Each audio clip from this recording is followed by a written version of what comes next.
Reaction है जहां से ए से जो है बी और सी बन रहा है, ठीक है, बी और सी बन रहा है। उसी रिएक्शन में जो है सी जो है 3D और 4E का फॉर्मेशन कर रहा है। तो इस रिएक्शन में डी का फॉर्मेशन किस पे डिपेंड करेगा? सी पर। सी का फॉर्मेशन किस पे डिपेंड करेगा? ए पर। तो ये ऐसे सीरीज ऑफ रिएक्शंस जहां पर इनका प्रोडक्ट का जो फॉर्मेशन है वो डिपेंड किस पे करता है? प्रीवियस रिएक्शंस पर। उसी को हम लोग क्या कहते हैं? Sequential reaction. A series of reactions जहां पर प्रोडक्ट ऑफ, अगर हम कहते हैं first reaction is act like reactant for the further reaction, तो उसको हम लोग क्या कहते हैं? Sequential reaction. जैसे फॉर एग्जांपल तुम लोग की जो पढ़ाई है वो कैसा आपका? सीक्वेंशियल है। आप 10th पास करोगे तभी किस में जाओगे आप? 11th 12th में। 11th 12th पास करोगे तभी आप किसके लिए एलिजिबल हो? नीट के लिए। तो कहने का मतलब है आपकी पढ़ाई कैसा चल रहा है? सीक्वेंशियल। अभी तुम नीट क्वालिफाई करोगे तब तो पीजी के लिए फिर करोगे। तो ऐसा तो नहीं है कि सिर्फ अभी से बैठे के साथ छोड़िए ना नीट को, हम पीजी की तैयारी करते हैं आज से, ऐसा करोगे क्या? नहीं, वो सीक्वेंशियल है, मतलब ये इस पर डिपेंड करेगा, ये इस पर डिपेंड करेगा। तो ऐसी चीज़ों को हम कहते हैं सीक्वेंस में आते हैं, ये सीक्वेंस में है, तो सीक्वेंशियल रिएक्शंस हो गए। सीक्वेंशियल रिएक्शन क्या हो समझ में आ रहा आपको? तो लिखना ऐसा नहीं कि दो ही रिएक्शन होगा, दो से ज़्यादा रिएक्शंस भी हो सकते हैं। लिखना a series of reactions, a series of reactions, a series of reactions in which the product of first reaction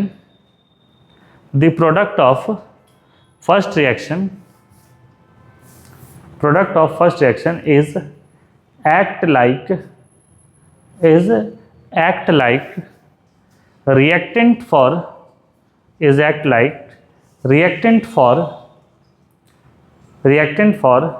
the further reactions, comma देके लिखना such reactions are called sequential reactions, such reactions are called sequential reactions। ऐसे reaction को हम लोग क्या कहते हैं? Sequential reaction. जैसे प्रीवियस रिएक्शन आपको दिख रहा होगा। तो अब यहाँ पर एक तो तरीका है कि आप यूनिटरी मेथड लगाइए और प्रोडक्ट का कैलकुलेशन करिए। जैसे 1 मोल से सी कितना बन रहा है? डबल। तो अगर 10 मोल होगा तो कितना बन जाएगा? 20। अब सी का इनिशियल अमाउंट कितना हो गया? 20। 1 से 3 बन रहा है तो 20 से कितना बन जाएगा? 60। ये एक तरीका होता है। ऐसे हम लोग, बट यूनिटरी मेथड थोड़ा लेंदी होता है, तो हम लोग क्या करते हैं कि अगर प्रोडक्ट निकालना है हम लोगों को तो लिखते हैं moles of product is equal to stoichiometric coefficient of P1 into P2 into P3। जितने भी प्रोडक्ट है, 2 भी हो सकते हैं, 1 भी हो सकते हैं, 1 से ज़्यादा भी हो सकते हैं, divide by stoichiometric coefficient of R1 reactant 1 reactant 2 reactant 3 and so on into क्या हो जाएगा? गिवन मोल्स, जो इनिशियल मोल्स होगा गिवन उसके। जैसे यहां पर देखो C, यहां पर D का फॉर्मेशन, अगर मान लो D का प्रोडक्ट निकालना हम लोगों को, तो मोल्स ऑफ D, तो देखना D का स्टोइकियोमेट्रिक कोफिशिएंट क्या हो गया? 3। अच्छा, D का फॉर्मेशन किस पर डिपेंड कर रहा? C पर। और C किस पर डिपेंड कर रहा? A पर। तो प्रोडक्ट साइड में स्टोइकियोमेट्रिक कोफिशिएंट क्या क्या है? 2 और 3। तो हम लोग क्या करेंगे? 2 इंटू क्या करेंगे? 3 डिवाइड बाई रिएक्टेंट साइड में क्या है? 1 और 1 इंटू क्या है? इसके given moles, that is moles of A हो जाएगा। जैसे पिछली बार हम क्या कह रहे थे कि अगर ये 10 मोल लेते तो कितना बन रहा था? 60 बन रहा था, जो डिस्कस कर रहे थे। तो अगर ये 10 ले लोगे तो कितना बनेगा? 60 बनेगा। तो कैसे इसका यूज करना है समझ में आ रहा है? ये यूनिटरी मेथड का ही एक छोटा फॉर्म में बात करते हैं। तो सीक्वेंशियल रिएक्शन कैसे निकालना है समझे? इसको लिखो इसको।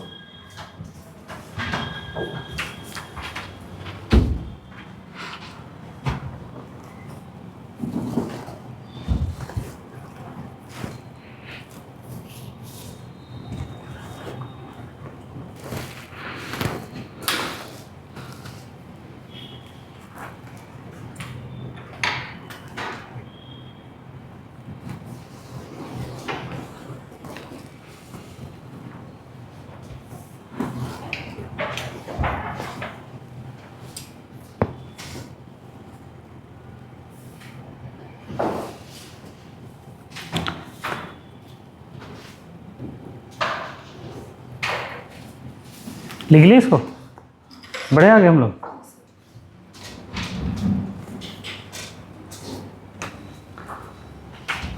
इस रिएक्शन को समझिएगा, यहां क्या हो रहा, A से 2B और 3C बन रहा है, ठीक है।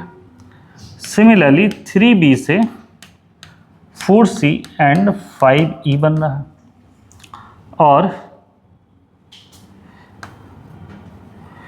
2E से 6F एंड 7G बन रहा है। ये एक रिएक्शन, कोई भी हाइपोथेटिकल रिएक्शन है। तो यहां पर देखो हम क्या पूछ रहे हैं, फाइंड मोल्स ऑफ C, ये D होना चाहिए, ये D होगा, C D F and G, इसके मोल्स निकालने हैं, ठीक है। गिवन है if initial moles of A is 50, A initial मोल है 50, ठीक है। तो पहला रिएक्शन देखो, C के बारे में पूछ रहे हैं, C का फॉर्मेशन किस पे डिपेंड करता है, A पर। तो इसका स्टोइकोमेट्रिक ऑप्शन क्या है, 3, इसका क्या है, तो इससे 1 इंटू क्या करेंगे 50, तो ये कितना आएगा 150, एक आंसर आ गया हमारा। अब देखो क्या पूछ रहे हैं D का, तो D किस पे डिपेंड कर रहा है बताओ, D जो है B पे डिपेंड कर रहा है, और B किस पे डिपेंड कर रहा है, A पर। समझ में आया ये चीज़ है। तो प्रोडक्ट साइड में स्टोइकोमेट्रिक ऑप्शन क्या है, 2 और 4, और इधर क्या है 1 और 3 इंटू क्या हो जाएगा 50, गिवन मोल्स यही है। तो टोटल कितना आ रहा, 200 कि 400/3 मोल्स, 400 है ना, तो 4, देखो कितना इजी आ रहा है यहाँ पर। नेक्स्ट किसके बारे में पूछ रहे हैं हम लोग, मोल्स ऑफ F के बारे में। तो बताओ कि F का जो फॉर्मेशन है किस पे डिपेंड कर रहा है, E पर। E का फॉर्मेशन किस पे डिपेंड करेगा, B पर। B का फॉर्मेशन किस पे डिपेंड करेगा, A पर। तो प्रोडक्ट साइड में स्टोइकोमेट्रिक ऑप्शन क्या क्या हो गया, 2, 5, 6, तो क्या लिखेंगे हम लोग 2 × 5 × 6। रिएक्टेंट साइड में स्टोइकोमेट्रिक ऑप्शन क्या क्या आ रहा, 1, 3, 2, 1, 3, 2, और गिवन मोल्स कितना था 50। ये कितना आ रहा, 500 आ रहा है क्या, ये 6 हो रहा है, 6 से ये कैंसिल हो जाएगा, ये 10 × 50 500। फाइनली G के बारे में बताओ, G का फॉर्मेशन किस पर डिपेंड कर रहा है, E पर। E का फॉर्मेशन किस पर डिपेंड कर रहा है, B पर। B का फॉर्मेशन किस पर डिपेंड कर रहा है, A पर। तो इधर क्या हो जाएगा 2, 5, 7, 2, 5, 7, और इधर क्या था 1, 3, 2 इंटू क्या हो जाएगा 50। तो ये कितना हो जाएगा 35, 50, यही आएगा। तो देखो यहाँ पर हम तो एक गिवन रिएक्शन बड़ा सा ले लिया, कोई भी यहाँ पे बना दिया, बट एग्जाम में से इनमें से कोई एक पूछेगा, हमें लगता है आप कर लोगे इसको, कर लोगे इसको। सिक्वेंशियल समझ में आया, बस आपको स्टोइकोमेट्रिक ऑप्शन फाइंड करना है इसमें। जहां पर भी 2-3 रिएक्शन के कॉम्बिनेशन देखोगे समझ जाना कि वो सिक्वेंशियल रिएक्शंस।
सीखे इसको, बढ़िया बात है।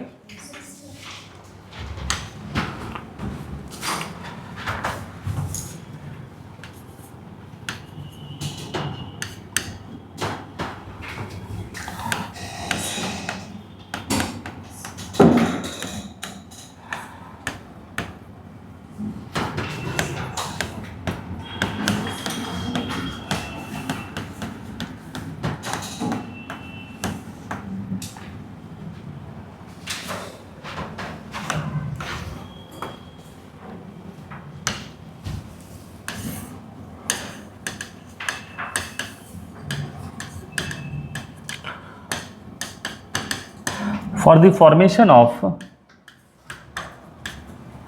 500 gram SO3,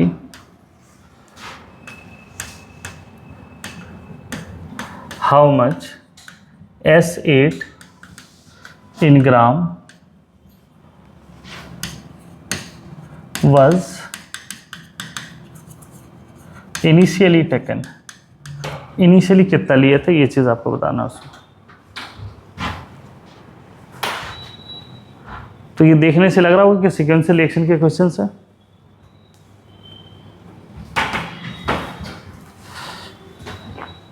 सीक्वेंशियल रिएक्शन है ना। देखो SO3 का फॉर्मेशन किस पे डिपेंड कर रहा है, SO2 पे। SO2 किस पे कर रहा है, एसिड। तो पहला तो एक तरीका है कि आप इसको बैलेंस करिए। तो देखो इधर 8 सल्फर है, तो इधर क्या करोगे 8 SO2। और इसको कैसे बैलेंस करते हैं, कुछ ऐसे ही करते हैं। तो इसका मोल का फॉर्मेशन किस पे डिपेंड करता है, इस पर। ये किस पे डिपेंड कर रहा है, इस पर। तो देखो moles of SO3 is equal to 2 into 8, 2 into 8, और इधर ये क्या हो जाएगा 1 into 2 into moles of S8 होगा क्या। मोल्स ऑफ SO3 किस पे डिपेंड कर रहा है, SO2 पे। SO2 किस पे डिपेंड कर रहा है, S8 पर। तो moles of SO3 equal to क्या हो जाएगा 2 इंटू 8 डिवाइड बाई 1 इंटू 2। इसका कोफिशिएंट 8 है, इसका क्या है 2 है प्रोडक्ट में। रिएक्टेंट में क्या 1 और 2 है, तो 1 और 2 इंटू मोल्स ऑफ S8 हो जाएगा। अब इस केस में देखो 500 ग्राम SO3 गिवन है, तो क्या हम लोग मोल्स ऑफ SO3 निकाल सकते हैं। कितना आएगा 500/80, तो ये कितना आ रहा 25/4 SO3 है ना। तो देखो पिछले बार क्या था, ये गिवन था, ये निकाल रहे थे। इस बार ये गिवन है, तो ये कितना गिवन है 25/4, और इक्वल टू क्या है 8 इंटू मोल्स ऑफ क्या हो जाएगा S8। तो moles of S8 equal to क्या हो जाएगा 25/32, यही होगा। तो वेट ऑफ S8 कितना हो जाएगा, moles into its molar mass.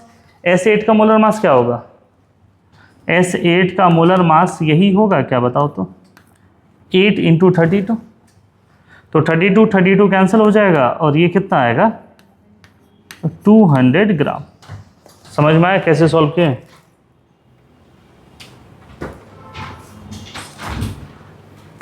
कैसे सॉल्व किए समझ में आया। चलो इसको एक काम करते हैं। इसके लिए तुम देख रहे हो कि हमको बहुत सारा बैलेंस करना पड़ा, इक्वेशन करना पड़ा। हम इस काम कर सकते हैं, इसमें POAC भी लगा सकते हैं। समझो यहाँ पर जो इसमें सल्फर था वो किस में कन्वर्ट हुआ SO2 में, और SO2 वाला सल्फर इसमें कन्वर्ट हुआ। तो POAC किस में लगा सकते हैं, सल्फर पर। इधर उसकी एटॉमिसिटी कितना है 8 ना, atomicity 8 into moles of S8। यहाँ पर एटॉमिसिटी सल्फर कितना है 2। एटॉमिसिटी पूछ रहे हैं, 2 थोड़ी है। एटॉमिसिटी मतलब सल्फर एटम की संख्या, उसके लिए बैलेंस तो करने की जरूरत है नहीं। अच्छा देखो यहाँ पर भी S8 जो है मोल्स ऑफ SO3 और ये बाई 8 आ रहा है, यहाँ भी देखो डायरेक्टली आ रहा है यहाँ पर। तो इसको कैसे सॉल्व करोगे 8 इंटू क्या हो जाएगा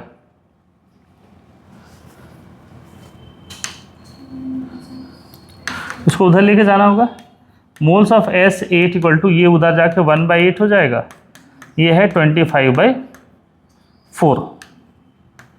नाउ वेट ऑफ एसिड क्या हो जाएगा, तो मोल्स है 25/32, इसका मोलर मास क्या हो जाएगा 8 × 32, 32 कैंसिल, फाइनली आ रहा है 200 ग्राम।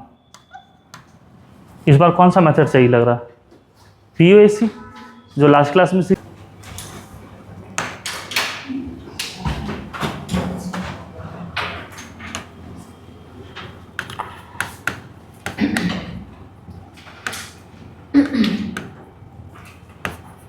इनिशियल मोल सेंस के, है ना।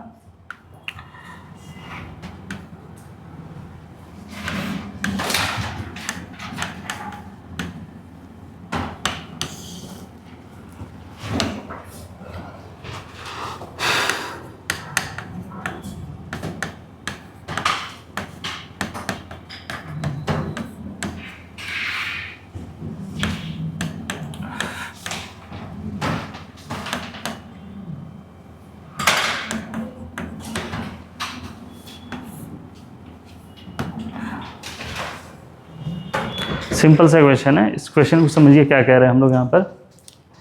4 moles of nitrogen react with 6 moles of hydrogen to form ammonia and the produced ammonia is oxidized या combustion होता है in presence of oxygen, excess oxygen, then how much N2O3 will form। तो solve करिए इसको।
देखो ये question में बोल के थोड़ी दिया जाएगा कि this question belongs to limiting reagent sequential reaction, कुछ ऐसी चीज़ लिखा हुआ नहीं रहेगा।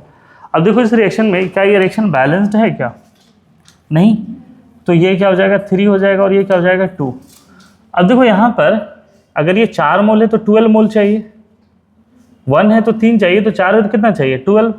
ये क्या हो जाएगा LR नहीं हो जाएगा, तो N/SC, तो ये 4/1 6/3, तो ये छोटा वैल्यू है, तो ये क्या हो जाएगा लिमिटिंग रिएजेंट। अब देखो नाइट्रोजन का जो फॉर्मेशन है, इसका फॉर्मेशन ये डिपेंड करेगा किस पर, अमोनिया पर। अमोनिया डिपेंड करेगा इस पर, नॉट ऑन नाइट्रोजन। कुछ समझ में आया। तो इस केस में मोल्स ऑफ N2O3, अच्छा इसको भी बैलेंस करना पड़ेगा। इसको बैलेंस करने के लिए आपको इसको यहाँ पर 2 लेना होगा, बाकी इसको बैलेंस करने की कोई ज़रूरत नहीं है। तो यहाँ पर देखो कि मोल्स ऑफ ये कितना है, इसकी स्टोइकियोमेट्रिक कोएफिशिएंट 1, इसका क्या है तो 1, और ये क्या हो जाएगा 2। प्रोडक्ट में क्या है 3 है और 2 है, 3 है और 2 है। गिवन मोल्स कितना है 6, तो ये कितना आ रहा है बोलो 2 मोल आ रहा है। तो वेट ऑफ N2O3 कितना हो जाएगा 2 × इसका मास कितना हो जाएगा 28 और 48 76।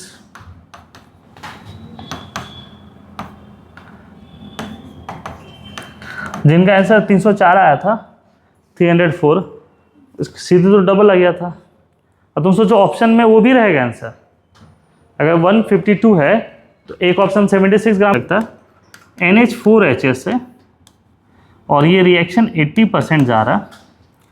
इनिशियल मोल इसके 8 है, ये कन्वर्ट हो रहा है NH3 में और H2S में।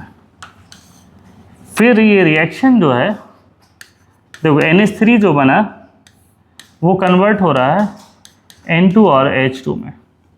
ये रिएक्शन 60% है। बताइए इन सब का इन टर्म्स ऑफ मोल्स ही बताइए, मास छोड़ दीजिए, मोल्स क्या बैलेंस कैसे किया?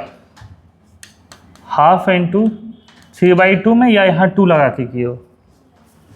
2 लगा के ना, ठीक है, आंसर सही है, दोनों से आ जाएगा, ऐसा नहीं है। अब देखो यहाँ पर 1 मोल से 1 बन रहा है, तो 8 से कितना बनेगा? 8 ही बनेगा जब 100% होगा, बट 80% में 80/100 इंटू 8 कितना बना? 0.64। ये इनिशियली कितना बना? 0.64। तो नाइट्रोजन कितना बनेगा बताओ? हाफ 0.64 इंटू 60/100 होगा, सोचो तो। 1 मोल से हाफ बनेगा तो 0.64 से क्या बनेगा? हाफ इंटू 0.64, और ये कितना? 60%। इसको सॉल्व करके बताओ कितना होगा? ये 32 हो जाएगा। 1.92 ना, 1.92 मोल बनेगा। मोल्स ऑफ हाइड्रोजन कितना बनेगा? देखो 3/2 इंटू 0.64 इंटू, हाँ ये कितना होगा? अच्छा हाँ ठीक ठीक, बट ये उतना ही होगा 6.4।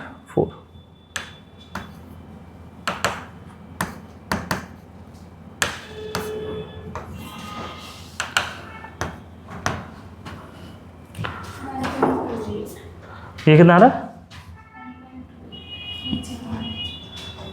ये तो ठीक आ रहा है ना, 1.92 आ रहा होगा। 1.92 को किससे 3 से मल्टीप्लाई कर दो,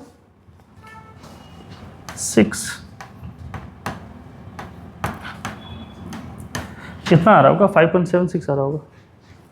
देखो सिंपल सो है, अगर ये 1 बनता है तो ये 3 गुना बनेगा। कहीं कैलकुलेशन में मिस्टेक क्या हो गया?